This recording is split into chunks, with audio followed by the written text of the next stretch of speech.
Assalamualaikum warahmatullahi wabarakatuh. Salam sehat untuk teman-teman dimanapun Anda berada, juga teman-teman yang beragama lain dimanapun Anda berada. Masih bersama saya, Tabrani Hendarto, masih mengupas tentang asam lambung, GERD, gejala psikosomatis, dan anxiety.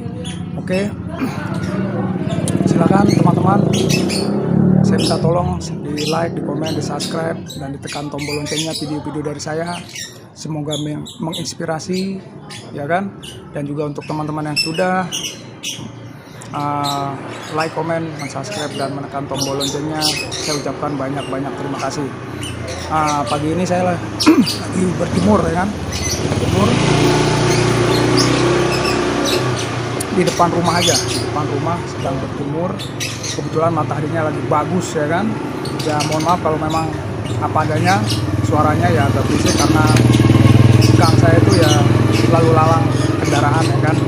Tapi memang di kompleks, tapi ada arah ke kampung yang memang jalan tembus seperti itu.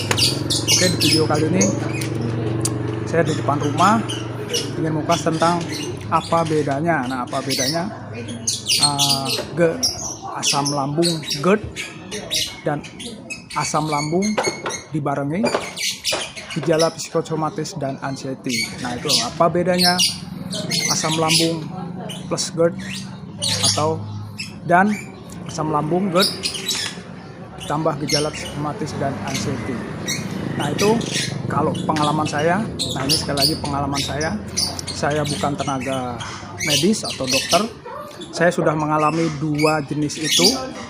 Yang pertama yang saya ulas pernah di video sebelumnya, saya mengalami asam lambung dan GERD aja. Itu mungkin ya asam lambung dan GERD itu sama aja sebetulnya, kan. Itu sekitar 11 tahun yang lalu, ya 11 tahun yang lalu itu asam lambung itu saya derita itu 11 tahun yang lalu tanpa dibarengi anxiety dan gejala psikosomatis.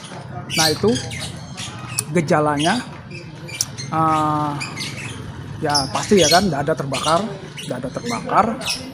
perut, terutama lambung, maksud saya saluran pencernaan, perut atau di lambungnya itu ya seperti begah, kembung. Nah, itu kan, terus celek-celekit, panas hilang, badan agak ngerges, memang sering demam, tapi ya hilang datang seperti itu. Terus berat badan turun. Nah, itu berat badan turun, agak keleyangan tapi nggak separah. Bisa beraktivitas lah dulu, saya ingat banget saya bisa beraktivitas. Memang selalu di sekitar area dada nggak nyaman, dada terbakar itu, dan di bagian perut. Nah, itu yang saya rasakan. Tapi memang saya bisa beraktivitas. Memang belum sempurna, dalam arti nggak separah kalau yang sekarang. Nah itu saya menderita kurang lebih memang 1 tahunan juga gitu kan. 1 tahunan lambung saya membaik, itu berat badan saya turun drastis juga. Berat badan saya malah lebih parah dulu itu, kalau nggak salah itu hampir 20 kilo, malah dulu 20 kilo turun sangat drastis, 20 kilo. Nah, itu saya kalau dulu nggak terlalu memantang kayak sekarang gitu. Ya makan seperlunya, tapi nggak ada sensasi dan gejala. Nah, itu bedanya. Saya makan nggak memantang yang seperti sekarang, tapi nggak ada sensasi gejala yang parah. Itu saya dulu sudah di endoskopi, yang asam lambung dulu itu di endoskopi, tapi tanpa pemeriksaan jantung karena tidak ada gejala yang seperti jantung berdebar, telinga tersumbat, kerongkongan sakit, sejawat, itu enggak seperti itu. Apa telinga berdenging, kelayangan yang parah seperti dunia lain. Itu hanya sensasi di sekitar dada, di area pencernaan terutama lambung, dan agak pusing, kelayangan sedikit. Tapi saya bisa beraktivitas seperti itu. Memang ada lemasnya, tapi nggak separah yang sekarang. Nah, itu yang saya rasakan. Mungkin teman-teman ada yang berbeda atau sensasi dan gejalanya. Setiap orang mungkin ada yang berbeda, tapi bagi saya sih mirip-mirip ya kan, mirip-mirip seperti itu. Itu yang saya rasakan, itu gejala dari asam lambung GERD itu tanpa dibarengi kecemasan dan gejala psikosomatis. Hanya di daerah dada, terus di area pencernaan terutama lambung, terus turun berat badan turun drastis juga, terus agak kelengan tapi nggak separah sekarang. Saya bisa beraktivitas dan kurang lebih 1 tahunan saya normal kembali, 1 tahunan juga, tapi tanpa ada gangguan kecemasan.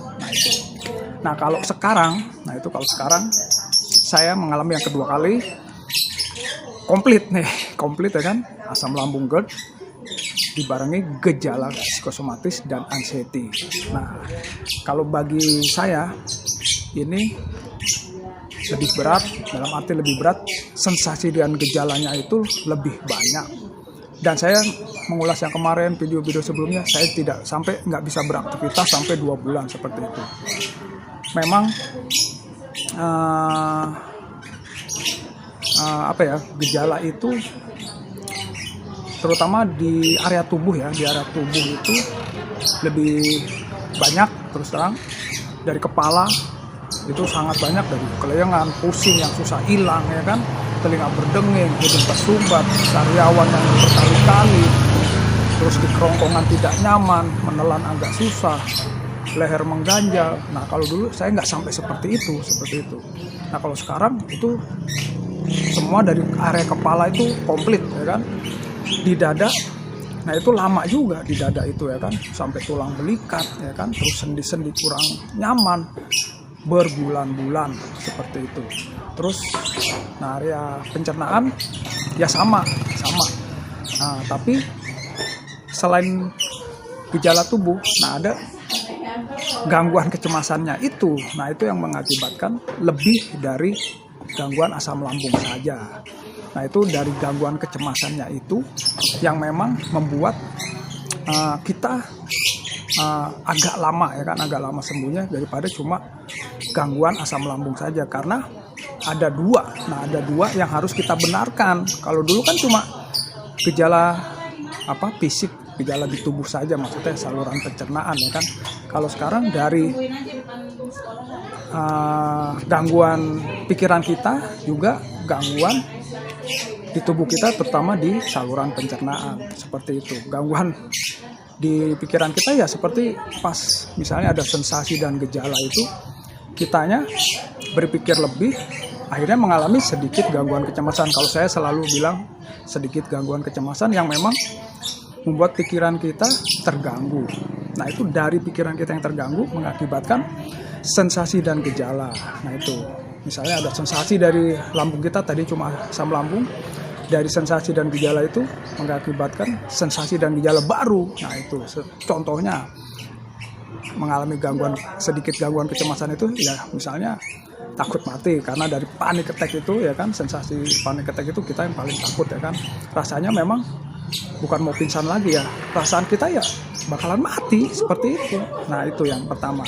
Terus kecemasan yang lain ya misalnya lama-lama kita jadi ketakutan, keluar rumah takut, sendirian takut, terus di keramaian takut ya kan, mau keluar rumah juga takut, ke kamar mandi takut, dengar sirene ambulan takut, berita kematian takut, jalan sendiri misalnya kendaraan menduga-duga selalu ya kan, wah jangan-jangan nanti saya takut jatuh, takut pingsan, apa takut mati seperti itu. Nah itu gangguan yang memang lebih kompleks lagi.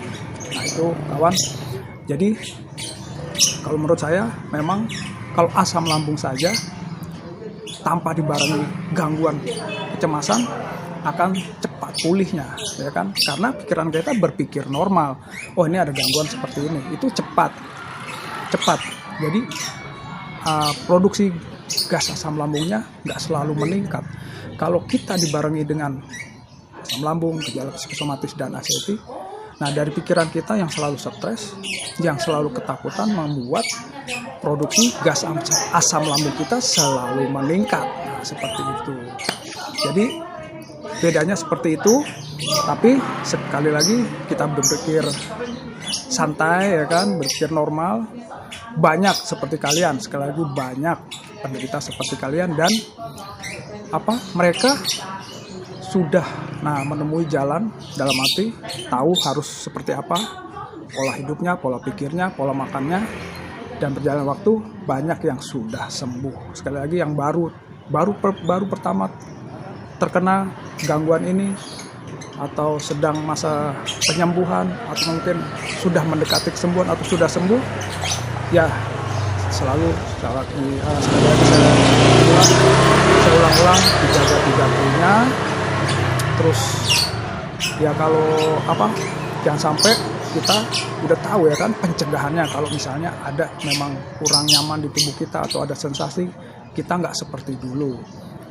Kalau saya sekarang alhamdulillah saya merasa sudah sehat lah. Kalau saya ya sudah beraktivitas normal, sensasi dan gejala ada nyolek sedikit aja saya buat santai aja, saya hiraukan, berpikir normal. Nah pikiran saya alhamdulillah saya sudah bisa berpikir normal. Yang tadi saya sebutkan satu persatu itu yang ketakutan gejala psikosomatis dan anxiety itu, saya sudah bisa mengontrol pikiran saya dan merelaksasi berpikir normal. Dengan berpikir normal itu produksi gas asam lambung kita tidak meningkat, dan apa yang kita makan selalu jaga 3P-nya, tidak membuat gas produksi di lambung kita meningkat, dan akan jadi lambung kita semakin sehat, pikiran kita normal, dan kita akan dapat mengontrol semua itu, jadi ya sembuh, sehat kembali seperti itu. Oke kawan, itu yang saya pahami, yang saya tahu. Saya sekali lagi bukan tenaga medis atau dokter, sekali lagi itu yang saya rasakan, itu sepengalaman saya. Semoga video dari saya bermanfaat, menginspirasi. Jadi sudah tahu dari video-video sebelumnya asam lambung, apa yang kita harus cegah ya kan, terus gejala psikosomatis dan anxiety itu apa yang harus kita lakukan, ada di video-video dari saya, video sebelumnya. Oke, tetap semangat, optimis, sabar, ikhlas. Berjalan waktu kalian akan menemui kesembuhan, sehat kembali. Salam sehat, tetap optimis, kalian pasti sembuh, sehat kembali. Wassalamualaikum warahmatullahi wabarakatuh.